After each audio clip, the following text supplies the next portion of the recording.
Tú eres matemático. Sí. Te gustan mucho los ordenadores y los videojuegos. También. Los videojuegos retro. Retro, ¿no te gusta lo moderno? Pues mira, me gusta lo moderno poco, menos. Yo me desenganché de... Con el Clash Royale. Antes de Clash Royale. Clash Royale bueno, Clash of Clans. A Clash of Clans sí que suelo jugar. Pero yo me desenganché de los videojuegos con los pop, estos de primera persona que llevas un arma. Tipo Doom y todo eso. Sí. Ahí me desenganché yo de eso. ¿Con el Doom? Me aburría enormemente y me estresaba mucho. Entonces, con el Doom aburrirse. Y entonces aquí... digo, tío, yo soy malo para esto, no soy hábil, me matan todo el tiempo. Yo, mira, no quiero esto. Entonces me quedo con la Commodore. Me desenganché. Y luego hay una cosa que yo creo que está bastante volviendo. Bueno, hubo una polémica con el Monkey Island ahora, ¿no? Sí. De los gráficos como más infantiles y menos realistas y todo eso, ¿no? A mí eso me mola. Me molan los gráficos retro. Es que era un diseño muy raro, ¿eh? Del Monkey... Yo me lo he pasado, me lo pasé en un fin de semana porque soy súper fan de las aventuras gráficas. Me gustó bastante. Para mí es de los... es que claro, el Curse of el 3 es como que no sé si dice si es canon, si no, pero me parece el peor de los 3 primeros, eso sí, o sea, el primero y el segundo son increíbles, pero me gustó mucho. Ajá. Pero el diseño artístico... Sí. Bueno, prefiero el más pixel art o no tan... Es que es muy raro. A mí me gusta este rollo pixel art desde 8 bits, todo esto me gusta. Y me gusta sobre todo porque yo jugaba mucho al Spectrum, al ordenador ZX Spectrum, 48K de RAM, que no es nada. Claro, ¿qué es 48K? Nada. Son 48.000 y pico unos y ceros. O sea, es que caben en un póster un poquito grande, todo el código entero en binario, cabe. Hostia. O sea, eran artistas lo que hacían ahí. Pero esos juegos tenían un nivel de jugabilidad excelente. Porque eran agradables, enseguida pillabas la mecánica del juego. Ostras, pero no eran nada fáciles. Entonces te mantenían ahí bien. Y entonces yo, si juego, quiero la experiencia infantil. Yo quiero ser un niño jugando. Claro. Yo no quiero ser una persona súper interesante jugando. Para eso tengo conversaciones con otra gente, leo poesía, literatura, filosofía, lo que sea. Pero cuando juego quiero jugar, quiero ser niño, quiero divertirme, quiero sorprenderme, quiero que no me importe morir, que mi bicho muera, quiero eso. Y eso me lo dan esos juegos retro, me lo dan porque esos niveles de juego, esa mecánica sencilla, esos gráficos sencillos, que no me distraen de la experiencia de ser un niño entreteniéndote. ¿Y eso te llevó, tú crees, en parte a las matemáticas? Sí. A querer dedicarte... O sea, tú cuando decidiste... Yo quiero vivir de las matemáticas. Sí, pues mira, yo de niño no me gustaban especialmente las matemáticas. A mí me gustaba estudiar, pero me gustaban las matemáticas igual que me gustaba otra cosa, yo qué sé. Sin más. En el instituto igual. O sea, a mí me gustaban las matemáticas, pero mi asignatura favorita siempre fue gimnasia. O sea, vale. A mí me gustaba mucho correr, me sigue gustando mucho correr y era mi asignatura favorita. Claro. Gimnasia, deporte, me gusta. Me gustaba muchísimo la literatura, la asignatura de literatura. Matemáticas me gustaba, sí. Física pero como otras. Tenía unos profes muy buenos, que le quitaban ese rollo tensión, le quitaban el drama. Eso es muy bueno. Manolo y Emilio nos decían, mira, pues hacemos un examen, suspendía a mitad de la clase. Manolo, haz nosotros. Venga, pues vale. Entonces al final hacías tantos exámenes que alguno aprobabas, claro. Claro, por un lado te ponías en la situación de hacer el examen, aprendías, y por otro lado ya no ibas con la tensión de me lo estoy jugando todo. Claro. Ya, pues venga, pues soy yo relajado. Y relajado la gente rinde mucho más que en tensión. Entonces, pues a mí me gustaba, muy bien todo. Y cuando acabé la secundaria, lo que sería el bachillerato, ¿no? Pues yo quería programar, porque empecé con el Spectrum, hacía jueguitos con mis amigos. Hicimos un concurso de mates no de matemáticas, sino de mates de baloncesto. Un curso de mates de baloncesto y uno de naves espaciales, porque todo el mundo hacía juegos de naves espaciales. Bueno, o sea, el típico. En laberinto, un juego de naves espaciales en un laberinto. Y me gustaba programar. O sea, a mí el hecho de que hubiera una lógica, que tú le pudieras hablar al ordenador con una cierta lógica y el ordenador hiciera cosas, me parecía magia. Y magia y técnica a la vez. Y me parecía alucinante, ¿no?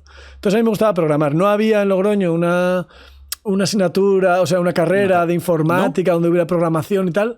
Y entonces me dijeron, mira, pero en matemáticas... Entonces estaba Universidad de Zaragoza, era en La Rioja.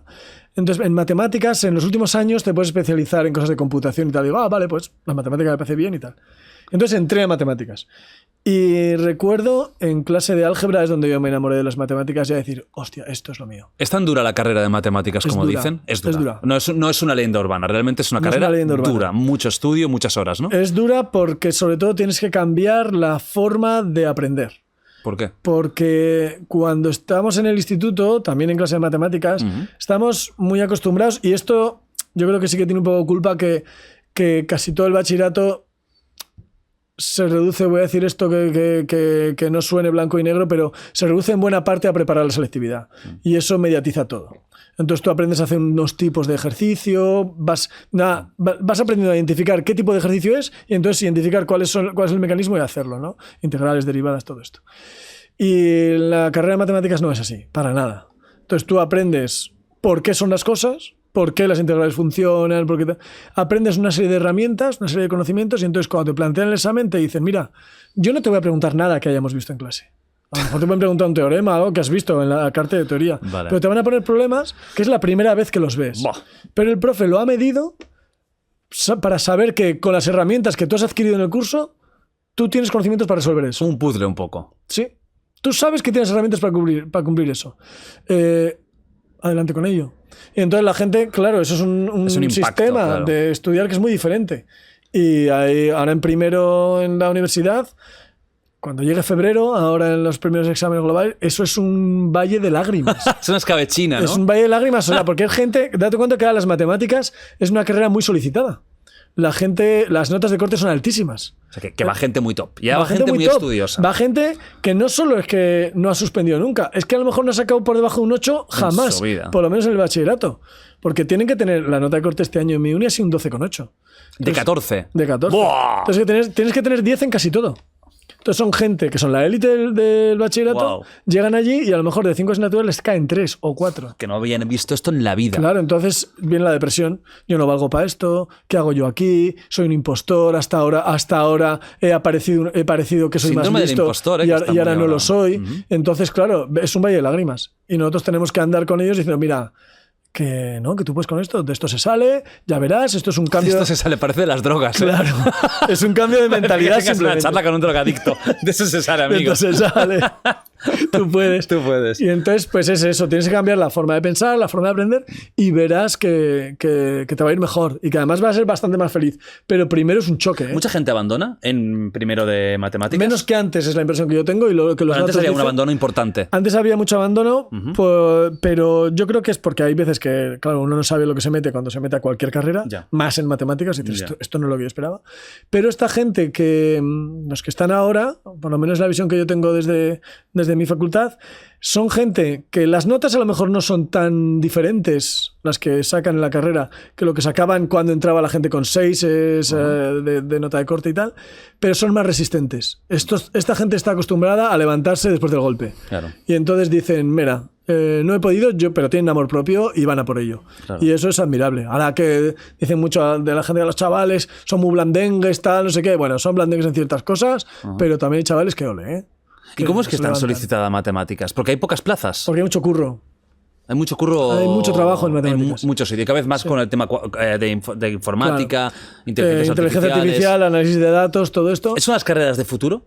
¿Tú crees? Ahora mismo sí. Sin duda. Sí, sí.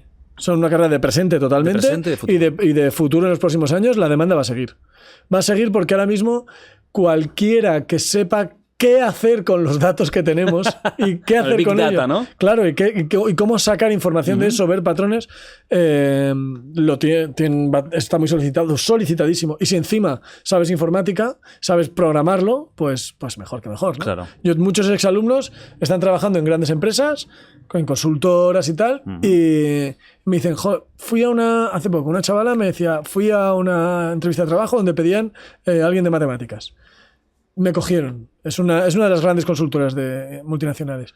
Dice, el puesto era específicamente para alguien que hubiera estudiado matemáticas. Yo no hago nada de matemáticas en ese puesto. Me dedico a organizar equipos, organizar cosas. Y claro, y lo pregunté. Claro. La chavala dice, yo lo pregunté a mis jefes, ¿por qué pedían un matemático?